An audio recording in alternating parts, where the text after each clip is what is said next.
Hello, hello, hello, and welcome to Emotional Response Podcast. This is Life Coaching with Ink Ivory. Hello, everyone out there. The Emotional Response Podcast specifically designed for when you're in emotional disrupt and mental disarray. You can click on this, click on any topic, and tune in. Even though I had a certain schedule way that I was going to continue the podcast,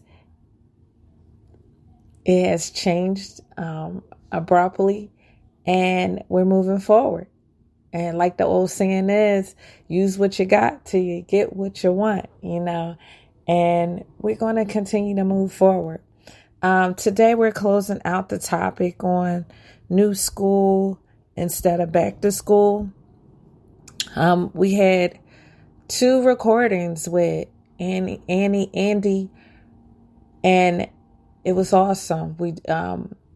We shared thoughts and insights that I know someone or a lot of people, and based on even the responses I got back from people just personally letting me know, a lot of people walked away with something to think about, something to consider, and something to, it's C.S. Lewis used to say, the great conversation. And basically that idea is there's a conversation going on in the world, and you either participate or you listen, but it's the great conversation that as the world evolves, you participate, whether it's active listening or adding insight, you become a part of the great conversation. And the beauty of the great conversation is someone, if not you, walk away with insight that you didn't have before. I love that. This podcast, and I try not to use but you hear me doing it. This podcast is basically covering some bullets on how to move forward in this new school mindset and move forward with your kids, not just you, but with your kids, because the goal is everyone move forward, not just your kids log in and they move forward and completing their daily tasks, but you also move forward with the proper mindset, because you create the climate for your household. So your household climate affects their learning. And you might say, well, I put them in a room and I let them spin off and do what they need to do. Even with that, your climate, when you wake up in the morning and your initial interactions with them before they even get online, really affects how they respond to their teachings online. And I can say, even with myself, I got to be more aware of that and be more sensitive to that and be an active participant in it. We're on this podcast growing together. So I'm not just saying stuff to just say it. I'm saying stuff that I have to apply to myself as well. So the first point is be present and relatable. And that's basically understanding your child's emotions and how normal, as well as how much you can identify with them. When they wake up in the morning and they say they don't feel like this or they don't like class, be relatable. You can choose the option to say, well, just do what I asked you to do or do what you're supposed to do and just get it done. Or you could choose the relatable approach and say, I understand you don't feel like it. It's Monday morning and mommy or daddy doesn't feel like getting up. or mommy and daddy doesn't feel like going to work, or mommy and daddy doesn't feel like, whether you're a mom or you're a dad, start off relating. And even in giving them insight. When I was your age, I didn't feel like it. And then it turns into a teaching opportunity. Because then you tell them how to even manage their emotions at their age. And I always tell my kids, everything that you feel, you ain't supposed to do. So just because you don't feel like doing something, that don't mean you don't do it. You have to dominate your emotions, not your emotions dominate you. So you have to learn how to say, this is how I feel. It's very valid. How can I move past this emotion? I don't feel like doing it. Let me brush my teeth. Let me jump in the shower.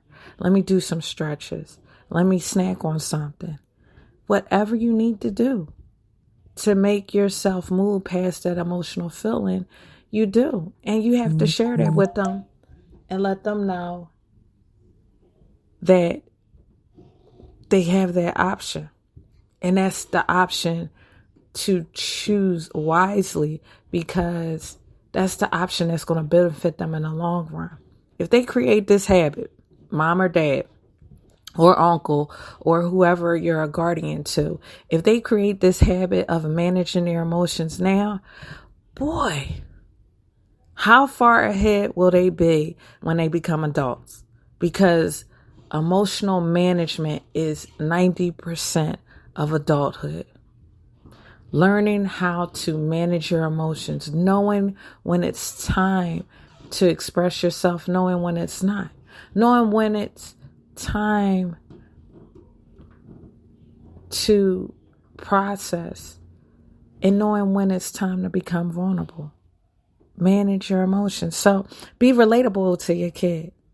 You know, if they say it's a lot, identify with that. I understand, because I had X, Y, and Z to turn in when I was in school. And I would say it's a lot. But guess what? If you start it now, when it's due on Friday, you'll have less to take care of along the way. So you take it and chip at it day by day. You give them time management skills too. And like I told my niece over the weekend, because I had a chance, a blessing, time to spend time with my niece over the weekend. And I told her about managing her emotions and chipping away at things and getting them done, and understanding that you will appreciate you when the end result is a more planned end result than a last minute end result. And we could expound on that for hours and bring up examples and experiences that connect with that one principle. So the first point is be present and relatable. Even if you're working in another room in the house, walk past and check on them. If their head is down, come on, champ. Come on, princess.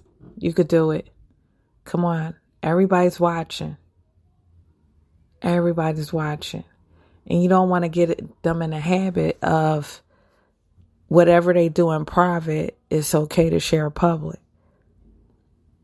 And you might slouch or do whatever when you're in private, but in public, you want to sit up straight and present yourself as a person that's paying attention. And your insides might feel different, but paying attention. Not text messaging for those that have kids that are older. Not text messaging while the teacher is teaching. Learn how to be present. Because as much as people say multitasking exists and is capable of being done, studies have shown that multitasking is a matter of doing two things at the same time, but one thing is being neglected. So if you're sitting there talking to someone and you're typing and texting is getting to 80%, and the person that is talking, you hear them, but you're not actively listening enough to actually engage in a conversation. And when you honestly assess that, you'll start putting your phone down more. And so you got to be relatable with your kid. I understand. I get it. You know, the teacher might be teaching something you already know, but be present, because she might only reinforce what you already know. So when it comes to the exam or the paper you have, it be more concretely in you, to do. The second point I want to say is supervise and not parent. Redirect and not school. Help them stay on track and manage their emotions to not be so reactive.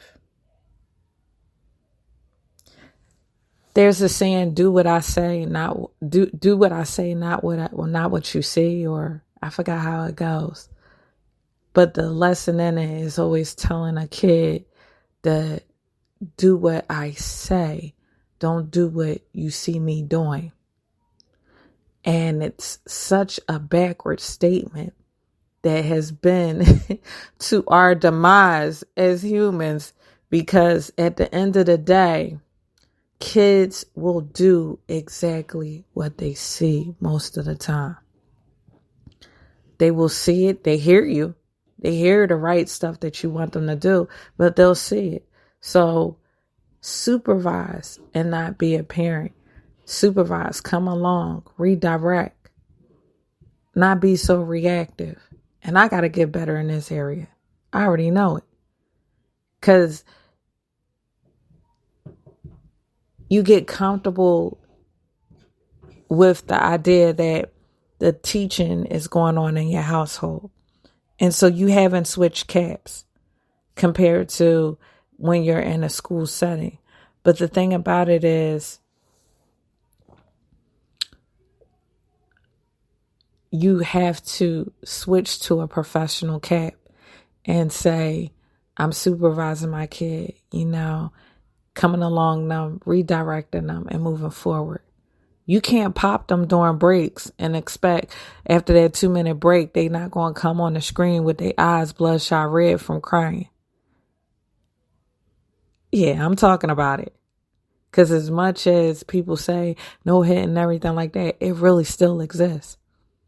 And child abuse is up, tripled, if not doubled, during this COVID, because people are being so reactive. First, they're being forced to be inside against their will. Now, you telling them to be a parent and a teacher at the same time.